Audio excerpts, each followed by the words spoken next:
समुदाय आधारित आरोग्य आणि प्राथमिक उपचार या मॉड्यूलवर तुमचे स्वागत आहे। या मॉड्यूलच्या शेवटी तुम्ही समुदाय आधारित आरोग्य आणि प्राथमिक उपचारांचे वर्णन करू शकाल। आपत्तीच्या वेळी समुदायाच्या गरजांचे मूल्यांकन करण्याचे महत्त्व समजावू शकाल। सेवकांची भूमिका आणि जबाबदाऱ्या स्पष्ट करू शकाल आणि प्रभावी संवादाच्या तत्वांचा अर्थ सांगू शकाल।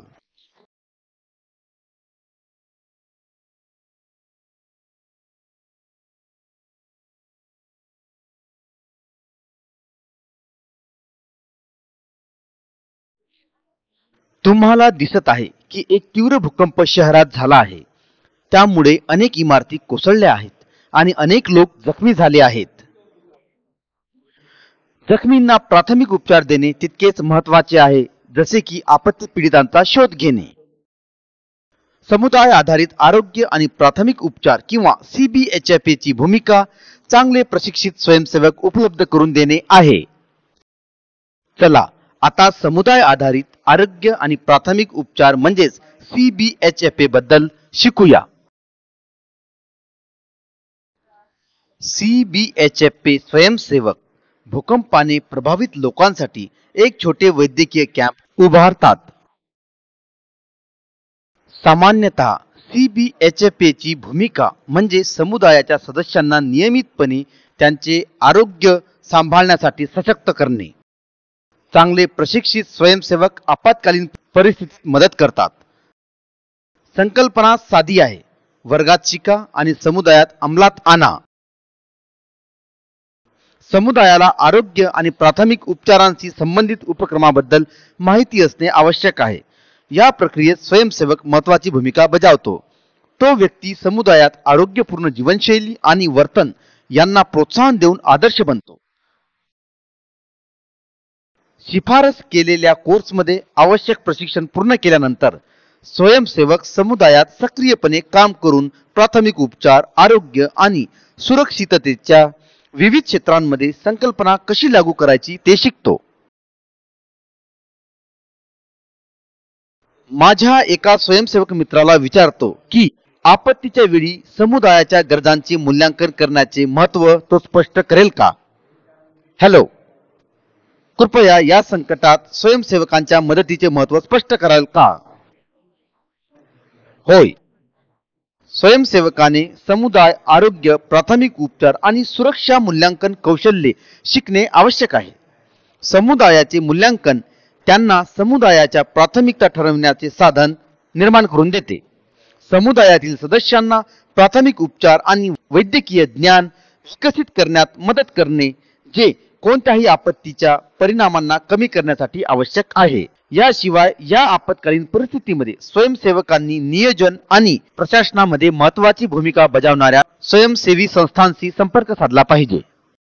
तुम्ही दिलेल्या उपयुक्त माहितीसाठी मी तुमचे आभार मानतो।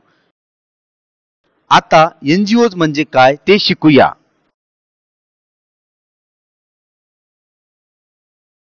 प्रत्येक देशाची सरकारे स्वयंसेवी संस्थांना म्हणजेच NGOजना नागरी समाजाच्या स्वयंसेवी संघटनांच्या रूपात ओळखतात। जागतिक स्तरावर जवळजवळ प्रत्येक देशात राष्ट्रीय रेड क्रॉस किंवा रेड क्रिसेंट सोसायटी अस्तित्वात आहे। राष्ट्रीय सोसायटी ही आंतरराष्ट्रीय रेड क्रॉस आणि रेड क्रिसेंट चळवळीचा एक भाग आहे। राष्ट्रीय सोसायटी प्रत्येक देशातील सार्वजनिक प्राधिकरणांना समर्थन देते। गुड स्माइल फाउंडेशन, क्राय, नन्नी कल्ली, केअर आणि भारतातील अनेक अन्य स्वयंसेवी संस्थाही आपत्ती व्यवस्थापनात कार्यरत आहेत।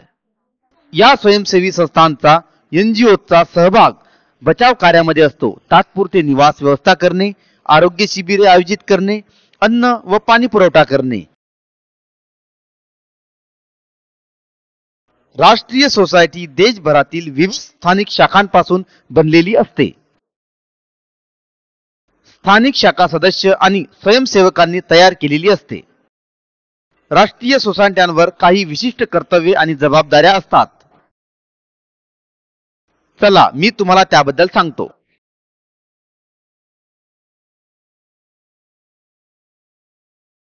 राष्ट्रीय सोसायटीच्या कर्तव्यांमध्ये सशस्त्र संघर्ष आणि नैसर्गिक आपत्तींमध्ये मानवीय मदत पुरवणे यांचा समावेश होतो। त्यांचे स्वयंसेवक बहुतेक वेळा घटनास्थळी सर्वप्रथम पोहोचतात आणि समुदायांमध्ये सक्रिय राहतात. समुदाय आधारित स्वयंसेवकही विकास कामात महत्त्वाची भूमिका बजावतात. यामध्ये आपत्ती तयारी कार्यक्रम, आरोग्य आणि देखभाल क्रियाकलाप, रक्तदान मोहिमा आणि मानवीय मूल्यांच्या प्रचाराचा समावेश होतो.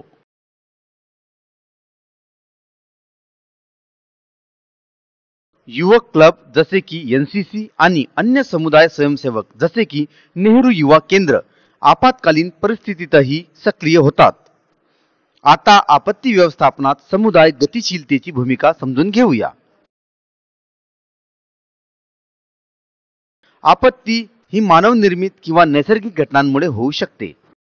आपत्ती अनेकदा समुदायांच्या त्यांच्या तोंड देण्याच्या क्षमतेपेक्षा अधिक असतात. प्रत्येक आपत्तीचा समुदायावर वेगळा परिणाम होतो. समुदाय आणि व्यक्तींच्या आरोग्यावर आपत्तीचा परिणाम होतो. प्रत्येक समुदायाला वेगवेगळ्या प्रकारच्या आपत्तींशी संबंधित वेगवेगळ्या असुरक्षा असतात. तथापि स्वयंसेवकांनी त्यांच्या स्वतःच्या समुदायाच्या आपत्तीशी असलेल्या असुरक्षिततेला समजून घेतले पाहिजे. स्वयंसेवकांनी प्रभावी प्राथमिक उपचार द्यायला शिकले पाहिजे. स्वयंसेवकांना त्यांच्या समुदायातील प्रभावित सदस्यांना मानसशास्त्रीय मदत देण्यात सक्षम असणे आवश्यक आहे. याशिवाय लोकांनी आपत्तीच्या बाबतीत अधिक जागरूक असणे गरजेचे आहे. त्यांनी योग्य स्वच्छतेचा सराव करावा, स्वच्छ पाणी वापरावे, चांगली स्वच्छता राखावी, डासांच्या जाळ्यांचा वापर करावा आणि आपत्तीच्या परिणामांना तोंड देण्यासाठी लसीकरण करून घ्यावे. चला आता अशा स्वयंसेवकांच्या महत्त्वाच्या कृतींकडे पाहूया जे पीडितांचे प्राण वाचविण्यासाठी सक्रियपणे भाग घेतात. आपत्तीपूर्वी स्वयंसेवकांनी महत्त्वाच्या क्रिया म्हणजे प्राथमिक उपचार आणि आपत्ती प्रतिसादासाठी प्रशिक्षण घेणे आणि तयारी करणे होय. आपत्तीच्या वेळी मानवी आणि भौतिक संसाधने कुठे आहेत हे जाणून घ्या. महत्त्वाच्या संसाधनांचे नियोजन करणाऱ्या स्थानिक प्राधिकरणांशी संपर्क साधा, जसे की मनुष्यबळ, पाणी आणि अन्नासारखी भौतिक संसाधने, संवाद साधने आणि आरोग्य सेवा.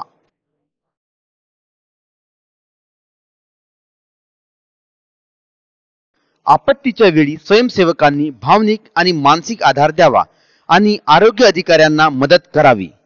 विशेष स्वयंसेवक किंवा आरोग्य तज्ज्ञांच्या मार्गदर्शनानुसार जखमींना प्राथमिक उपचार द्यावेत. जखमी लोकांना जवळच्या आरोग्य केंद्रात सुरक्षित वाहतुकीचे आयोजन करण्यास मदत करावी. विपुल हानीच्या घटनांमध्ये वैद्यकीय पथकांना मदत करावी. मृतांना दफन करण्यात मदत करावी. तात्पुरत्या निवासात असलेल्या लोकांना मदत करावी. इतर स्वयंसेवक, स्थानिक प्राधिकरण आणि समुदाय सदस्यांशी संवाद साधून सुरक्षिततेची खात्री करावी. सामग्रीचे वितरण करावे आणि इतर स्वयंसेवकांना प्रोत्साहन व समर्थन द्यावे. आपत्ती झाल्यानंतरही स्वयंसेवकांनी काही महत्त्वाच्या कृती पूर्ण कराव्या लागतात, जसे की प्राथमिक आरोग्य सेवा आणि प्राथमिक उपचारांची मदत करणे, भावनिक आणि मानसिक आधार देणे, रोग प्रतिबंध आणि आरोग्य शिक्षणाबद्दल घरगुती गट आणि समुदाय सदस्यांना सल्ला देणे.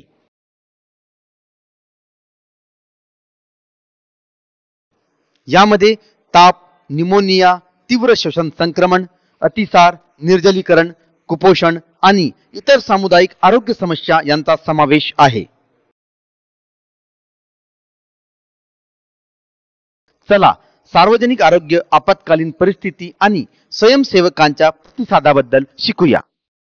महामारी सहसा 6 प्रकारच्या आजारांमुळे उद्भवते, जसे की जुलाबजन्य आजार, कॉलरा, सॅल्मोनेला, ई कोलाई, क्रिप्टोस्पिरिडियम सारखे, श्वसन संस्थेशी संबंधित संसर्ग, क्षयरोगासारखे, लसीकरणाने प्रतिबंध करता येणारे आजार, पोलिओ, पिवळा ताप, मिसल्स, रोटाव्हायरस आणि मेंदूज्वरासारखे, वेक्टरद्वारे प्रसारित होणारे आजार, मलेरिया आणि डेंग्यू सारखे, अत्यंत संसर्गजन्य आणि प्राणघातक आजार, इबोला सारखे आणि मार्बर्ग सारखे, नवीन आजार, महामारी, इन्फ्लुएन्झा, बर्ड फ्लू, SAS, कोविड-19 यासारखे.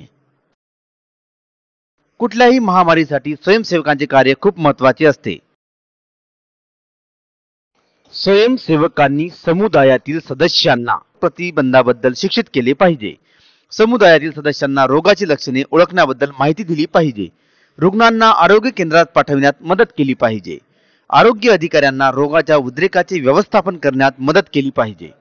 महामारी नियंत्रणाचे प्रशिक्षण घेतले पाहिजे, ज्याद्वारे महामारी व्यवस्थापन आणि सर्वेक्षणात मदत करता येईल. समुदाय नेत्यांशी भेटून त्यांना महामारीबद्दल काय माहिती आहे आणि त्यांनी कोणती तयारी केली आहे हे जाणून घेतले पाहिजे. आरोग्य केंद्रातील सदस्यांशी मास लसीकरण मोहिमेबद्दल चर्चा करावी आणि स्वयंसेवक काय मदत करू शकतात हे विचारावे. या जबाबदाऱ्यांचे यशस्वीपणे पालन करण्यासाठी प्रभावी समुदाय संवाद आवश्यक आहे. स्वयंसेवकांनी समुदाय सदस्यांशी विविध प्रकारे संवाद साधला पाहिजे, ज्यात बैठक, समुदाय मूल्यांकन आणि फॉलोअप क्रियाकलापांचा समावेश असावा. प्रभावी संवाद राखण्यासाठी काही तत्वे आहेत, जसे की स्थानिक भाषेचा वापर करणे, भावनिक पातळीवर जोडले जाणे आणि एक परिपक्व, प्रशिक्षित व ओळखले गेलेले व्यक्ती बनणे. आता आपण आपत्कालीन परिस्थितीत प्रथमोपचार आणि समुदाय आरोग्याबाबत प्रशिक्षण घेणे का आवश्यक आहे ते समजले आहे. चला आता दुखापती टाळण्यासाठी मूलभूत प्रथमोपचार कसे करायचे ते शिकूया. प्रथमोपचाराच्या 4 टप्प्यांमध्ये सहाय्य करणे, योजना आखणे, अंमलबजावणी करणे आणि मूल्यमापन करणे यांचा समावेश आहे. प्रत्येक टप्प्यावर अधिक जाणून घेण्यासाठी सूचक बिंदू ओढा. सर्वप्रथम स्वयंसेवकाने परिस्थितीचे मूल्यमापन करावे आणि धोक्यासाठी तपासणी करावी. म्हणजे व्यक्तीकडे जाण्यापूर्वी सुरक्षितता तपासावी. तुमच्यासाठी, जखमी व्यक्तींसाठी आणि इतर लोकांसाठी परिस्थिती सुरक्षित असल्याचे सुनिश्चित करावे. जखमी व्यक्तींची स्थिती तपासा, जखमांचा आढावा घ्या आणि धक्का किंवा मानसिक परिस्थितीची चिन्हे तपासा.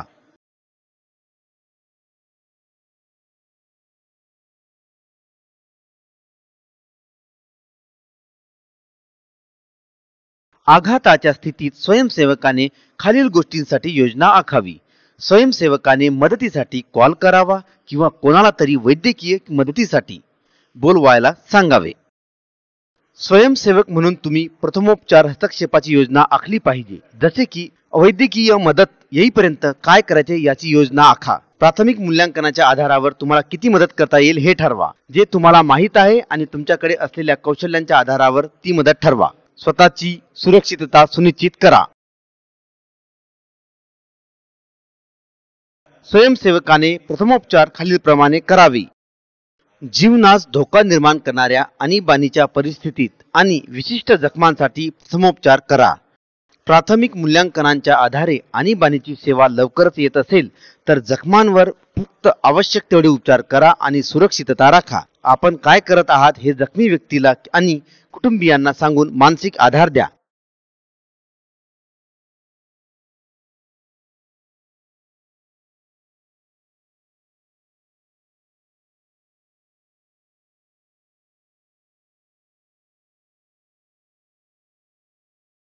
स्वयंसेवकाने प्रथमोपचार कृतींचे मूल्यांकन करावे, जसे की वैद्यकीय मदत लवकरच येईल याची खात्री करून घेणे, घटनास्थळ अजूनही सुरक्षित आहे का हे तपासणे, जर नाही तर शक्यतो व्यक्तीला हळूवारपणे हलवण्याचा विचार करा. प्राथमिक मूल्यांकनातील कृती पुन्हा तपासा. बँडेज अजूनही जागी आहेत का आणि रक्तस्राव थांबला आहे का हे तपासा. जर नाही तर विद्यमान ड्रेसिंग काढू नका, अधिक ड्रेसिंग घाला आणि दाब द्या. व्यक्ती बेशुद्ध आहे का ते तपासा आणि मूलभूत जीवन संपादनासाठी आवश्यक कृती करा. कोणते रुग्णालय, क्लिनिक किंवा आरोग्य केंद्र उपचार देईल हे शोधा आणि कुटुंबियांना रुग्णाच्या परिस्थितीबद्दल माहिती द्या.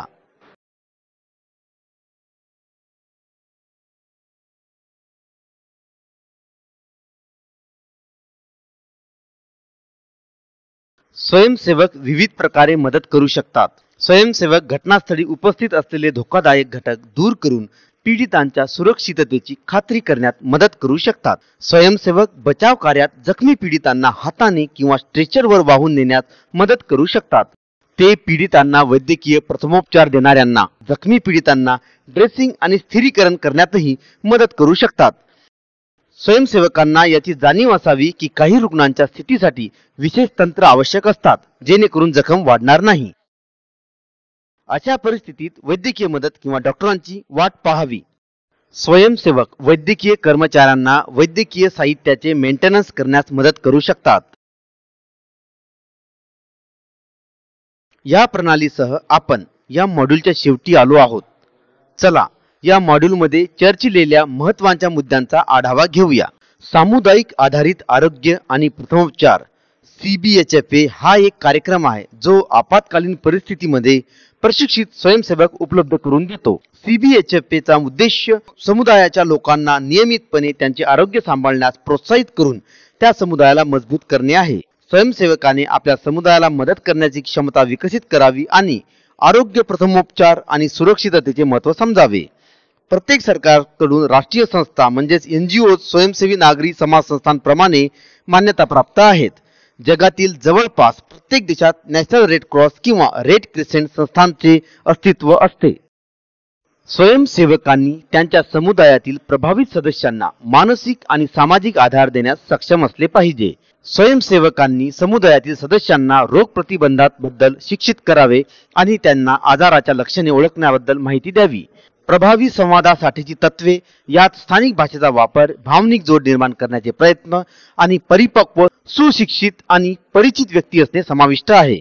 मूलभूत प्रथमोपचार प्रक्रियेमध्ये 4 पायऱ्या आहेत: मूल्यांकन, नियोजन, अंमलबजावणी आणि मूल्यांकन.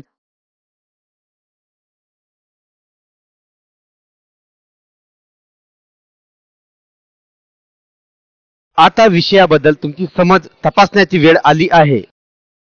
हा एक मूल्यांकन सराव आहे. सर्व प्रश्न समान वजनाचे आहेत. तुम्हाला चाचणी उत्तीर्ण होण्यासाठी किमान 60% गुण मिळवणे आवश्यक आहेत.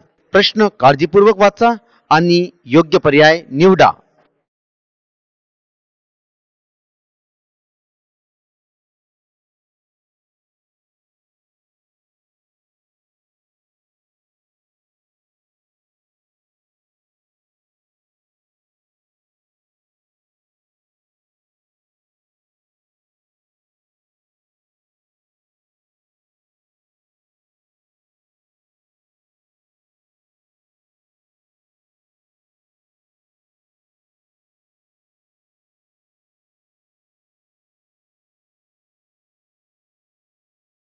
अभिनंदन.